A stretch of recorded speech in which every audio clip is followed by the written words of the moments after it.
C'est bon comme ça? Vous m'entendez bien? Oui, on a un expert qui s'occupe de ça. C'est mieux. C'est comme chez les Ne mordez pas sur le temps de parole. Alors, j'ai préparé un texte, étant donné qu'on a 10 minutes, donc je vais me tenir au texte que j'ai écrit. Alors, je vais vous parler de la mort de la démocratie, la transformation du système libéral et de son corollaire. Je commence tout de suite et vous verrez ce qu'il en est. Depuis la chute du mur de Berlin, le monde vit sous l'hégémonie du libéralisme philosophique, politique, économique et culturel. Un système impérial oligarchique, inégalitaire, qui avance derrière le masque de la démocratie de masse. Mais le discours de la classe dirigeante et des médias occidentaux ne peut plus occulter la réalité de cette dictature sans frontières ni visage. Le roi est nu. En Occident, et tout particulièrement dans l'Union européenne, le vote du peuple, lorsqu'il ne va pas dans le sens de l'agenda oligarchique, est ouvertement rejeté ou délégitimé. Le référendum de 2005 en France, le Brexit en 2016 et l'élection de Donald Trump la même année. L'hyperclasse n'empêche plus sa volonté d'abolir non pas la superstition de la démocratie, mais la prise en compte des intérêts des peuples. Il ne faut pas confondre. La démocratie est associée dans l'imaginaire collectif au principe d'égalité et à l'idée d'un pouvoir politique également réparti parmi les citoyens.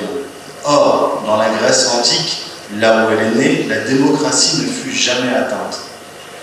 Depuis Athènes jusqu'aux démocraties représentatives, elle s'est toujours constituée par une série d'exclusions, des esclaves, des pauvres, des femmes, des aristocrates, etc.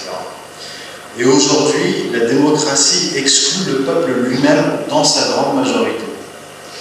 En 1895 déjà, Gustave Le Bon expliquait que le sens des termes démocratie, égalité, liberté, etc. ont un sens si vague que de gros volumes ne suffisent pas à le préciser. Et pourtant, disait-il, une puissance vraiment magique s'attache à leurs brèves syllabes, comme si elle contenait la solution de tous les problèmes, car ces mots synthétisent des aspirations inconscientes variées et l'espoir de leur réalisation. Fin de citation. C'est d'ailleurs sur ce flou sémantique que jouent les dirigeants occidentaux. Cette puissance magique, cet espoir de réalisation sont liés à la dimension religieuse, de même que l'est la crise actuelle, ce qui est très souvent ignoré ou négligé par les politologues. En effet, la démocratie est, comme toute idéologie politique, une forme de religion qui ne dit pas son nom. Elle vit par et à travers la foi des peuples. Et c'est par le vote démocratique, véritable rituel religieux dans les nouveaux temples, que les citoyens communient et témoignent de leur assentiment, de leur foi dans le régime. Mais cette foi s'est érodée. L'effet hypnotique des mots magiques se dissipe de jour en jour et à mesure que la chimère démocratique s'éloigne, que l'appauvrissement des peuples s'aggrave au profit de la finance internationale. Aujourd'hui, c'est tout l'édifice politique moderne qui est en danger, car au-delà de la démocratie, toutes les idéologies modernes qui sous-tendent les partis politiques et les institutions sont mortes. Le socialisme, le libéralisme, la gauche, la droite ne sont désormais plus que des mots creux auxquels seules de petites portions de population restent attachées par tradition. La nature ayant horreur du vide, cette décomposition des idéologies modernes et la vague populiste qui s'en est suivie vont pousser la classe dirigeante à fabriquer une fausse alternative à cette menace. Cette nouvelle proposition politique est le conservatisme libéral, un alliage de deux philosophies politiques antinomiques, le conservatisme et le libéralisme. Ce courant correspond toutefois à une réalité sociologique, l'alliance objective des bourgeoisies traditionnelles et libérales progressistes. En France, par exemple, les partisans de la manif pour tous, la bourgeoisie catholique et conservatrice qui s'est opposée au mariage homosexuel et à l'homoparentalité, ont massivement voté pour le pro-LGBT Emmanuel Macron en 2017, 76% à Versailles.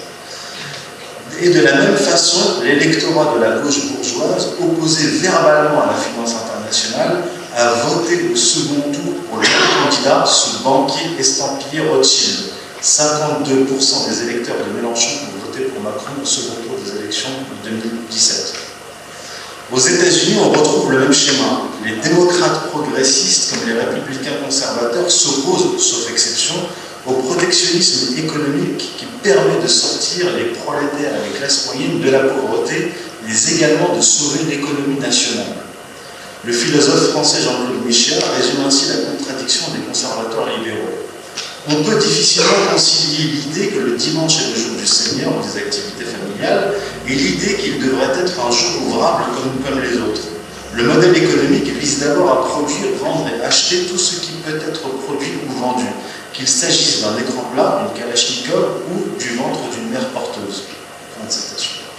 Pour une certaine bourgeoisie, l'attachement apparent à la religion n'est pas lié aux valeurs positives que celle-ci porte en elle et véhicule.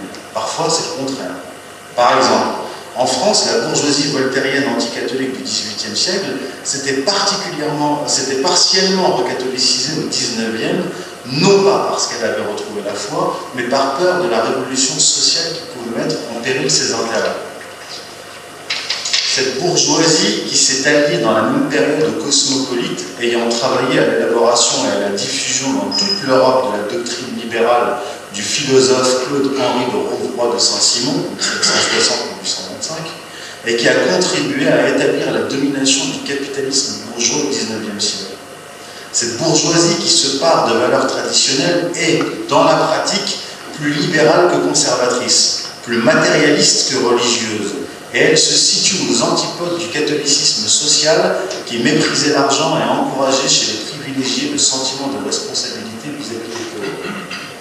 Par ailleurs, la survivance de disciplines sociales venues des enseignements de l'Église, stabilité familiale, coopération locale, morale anti-individualiste, constitue encore aujourd'hui des couches protectrices dans une société néocapitaliste favorisant l'isolement des individus, l'égoïsme, le narcissisme de masse et la dévalorisation sur le plan idéologique de tout travail qui n'engendrerait pas instantanément un gain.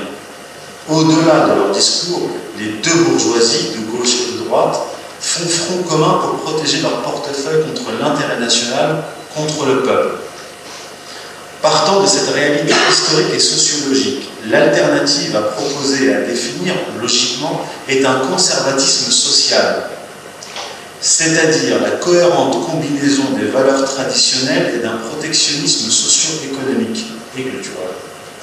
Le nouveau clivage dans l'ensemble des pays développés obéit aux mêmes logiques économiques et culturelles opposant des territoires intégrés à la globalisation économique, à savoir les grandes métropoles mondialisées d'une part, et d'autre part les petites villes, villes moyennes désindustrialisées et les zones rurales.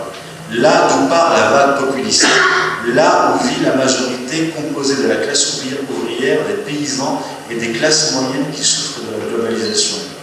C'est à ceux-là que s'est adressé Donald Trump durant sa campagne électorale en 2016, et c'est ceux-là qui l'ont fait gagner. Les peuples occidentaux sont désormais prêts à entendre et à répondre à un discours social conservateur. Mais encore faut-il mettre l'accent sur ce qui réunit les différentes composantes de la société majoritaire, le protectionnisme socio-économique et culturel. Car le fait est que les sociétés occidentales aujourd'hui sont pour beaucoup tellement éclatées en raison de la disparition des croyances collectives qu'il est difficile, voire impossible, d'établir une cohésion semblable à celle des sociétés traditionnelles.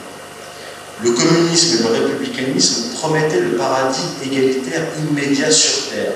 Ayant échoué à réaliser leurs promesses, le premier est mort, tandis que le second est dans sa phase finale de décomposition.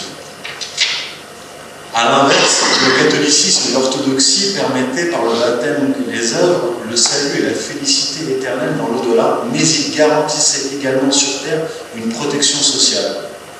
Nous devons donc intégrer dans un deuxième niveau du discours social conservateur le projet d'une constitution fondée sur la loi naturelle et la loi divine, qui coïncident, telle que voulue par les pères de l'État moderne, le français Jean Bodin et l'anglais Thomas Hobbes, lequel expliquait que, je cite, « La fonction du souverain consiste dans la fin pour laquelle le pouvoir souverain lui a été confié, à savoir procurer au peuple la sécurité, fonction à laquelle il est obligé par la loi de nature, et il est obligé d'en rendre compte à Dieu, l'auteur de cette loi, et à personne d'autre. Fin de citation.